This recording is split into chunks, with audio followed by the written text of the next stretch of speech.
ವಿದ್ಯಾರ್ಥಿಗಳು ಇವತ್ತು ವಾಲಂಟಿಯರ್ ಬೀದಿಗಳಿಗೆ ಹೋರಾಟ ಮಾಡ್ತಿದ್ದಾರೆ. ಯಾಕಂದರೆ ಇವತ್ತು ನೀಟಲ್ಲಿ ಯಾರು ಈ ದೇಶದ ಭವಿಷ್ಯದಲ್ಲಿ ನಾನು ಡಾಕ್ಟರ್ ಆಗಬೇಕು ಅಂತ ಆಸಕ್ತಿಯನ್ನು ಬರ್ತಾರೆ ಅಂಥ ಮಕ್ಕಳ ಭವಿಷ್ಯದ ಒಂದು ಪರೀಕ್ಷೆಯಲ್ಲಿ ಇವತ್ತು ಹಗರಣಗಳು ನಡೀತಾ ಇದೆ.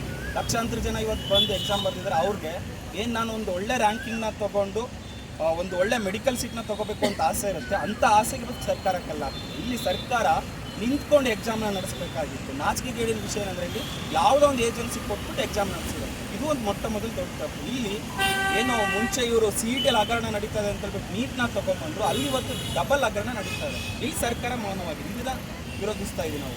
ಅದಷ್ಟೇ ಇಲ್ಲದ ಇನ್ಮೇಲಿಂದ ಒಂದು ಮೆಡಿಕಲ್ ಎಂಟ್ರೆನ್ಸ್ ಎಕ್ಸಾಮ್ ಏನು ನಡ್ತದೆ ಅದು ಇವತ್ತು ಸ್ಟೇಟಿಗೆ ನಿಲ್ಲಬೇಕು. ಅಲ್ಲಿ ಸ್ಟೇಟಲ್ಲಿ ಪ್ರತಿಭಾವಂತರಿಗೆ ಅವಕಾಶ ಸಿಗುವಂಥ ನಿಟ್ಟಿನಲ್ಲಿ ಎಕ್ಸಾಮ್ಸ್ ನಡೀಬೇಕು. ಈ ಹಗರಣದಲ್ಲಿ ಏನು ಭಾಗಿಯಾಗಿದ್ದಾರೆ ನೀಟು ಮತ್ತು ನೆಟ್ ಹಗರಣದಲ್ಲಿ ಅವರೆಲ್ಲರಿಗೂ ಕೂಡ ಒಂದು ಕಠಿಣವಾಗಿರುವಂಥ ಶಿಕ್ಷೆ ಆಗಬೇಕು. ಅದು ನಮ್ಮ ಒಂದು ಈ ಒಂದು AIDSC ಸಂಘಟನೆಯ ಡಿಮ್ಯಾಂಡು. ಹಾಗಾಗಿ ಈ ಒಂದು ದಿನದಲ್ಲಿ AIDSC ಸಂಘಟನೆ ಇವತ್ತು ಆಲ್ ಇಂಡಿಯಾ ಲೆವೆಲಲ್ಲಿ ಹೋರಾಟಗಳನ್ನ ಕಟ್ತಾ ಇದೆ. ಇದ್ರ ಬಗ್ಗೆ ಇವತ್ತು ಗಮನ ಹಾಕಬೇಕು.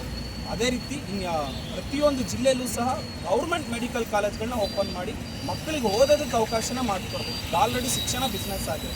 ಇಲ್ಲಿ ಇವರು ಸರ್ಕಾರ ಗಮನ ಹಾಕಬೇಕು ಅಂತೇಳಿ AIDSC ಸಂಘಟನೆ ಇವತ್ತಿಲ್ಲಿ ಹೋರಾಟನ ಮಾಡ್ತಾರೆ. ನಮ್ಮ ಮುಂದಿನ ಹೋರಾಟ ಇವತ್ತು ಒಂದು ರಾಷ್ಟ್ರಪತಿಯವರಿಗೆ ಇಡೀ ದೇಶದಾದ್ಯಂತ ಸಿಗ್ನೇಚರ್ ನಡೀತಾ ಇದೆ. ಸೇವ್ ಪಬ್ಲಿಕ್ ಎಜುಕೇಷನ್ನು ಒಂದು ನೀಟ್ ಹಗರಣದ ವಿರುದ್ಧ ಸರ್ವೆ ನಡೀತಾ ಇದೆ. ಆ ಸರ್ವೆ ರಿಪೋರ್ಟ್ನ ನಾವು ರಾಷ್ಟ್ರಪತಿ ಕೊಡ್ತಾ ಇದ್ದೀವಿ. ಅದಷ್ಟೇ ಅಲ್ಲದೆ ಇದು ಒಂದು ಜನಗಳ ಹೋರಾಟ ಹೊರಹೊಮ್ಮಬೇಕು ಅಂತ ಆ ಚಳವಳಿನ ನಾವು ಮಾಡ್ತೀವಿ. ಯಾಕೆಂದರೆ ಇವತ್ತೇನು 24 ಲಕ್ಷ ಜನಗಳ ಎಕ್ಸಾಮ್ ಬರ್ತಿದ್ದಾರೆ ಅವ್ರು ಅಷ್ಟೇ ಪ್ರಶ್ನೆ ಅಲ್ಲ, ಇದು ಇಡೀ ದೇಶದ ಆರೋಗ್ಯದ ಪ್ರಶ್ನೆ ಇದೆ. ನೇತಾಜಿ ಕಾಲ್ ಕೊಟ್ಟಂಗೆ ಜನ ಚಳುವಳಿಯಾಗಿ ಬೆಳಿಬೇಕಿದೆ. ಆ ಒಂದು ಹೋರಾಟ ನಾವು ಕೈಗೊಳ್ಕೊಂಡು ಹೋಗ್ತಾ ಇದ್ದೀವಿ. ಈ ಹೋರಾಟ ಜನ ಚಳುವಳಿಯಾಗಿ ಬೆಳೆಸ್ತೀವಿ ನಾವು AIDSC. ನನ್ನ ಹೆಸರು ಲಕ್ಕಪ್ಪ ಅಂತ, AIDSC ತುಮಕೂರು ಜಿಲ್ಲಾ ಸೆಕ್ರೆಟರಿ.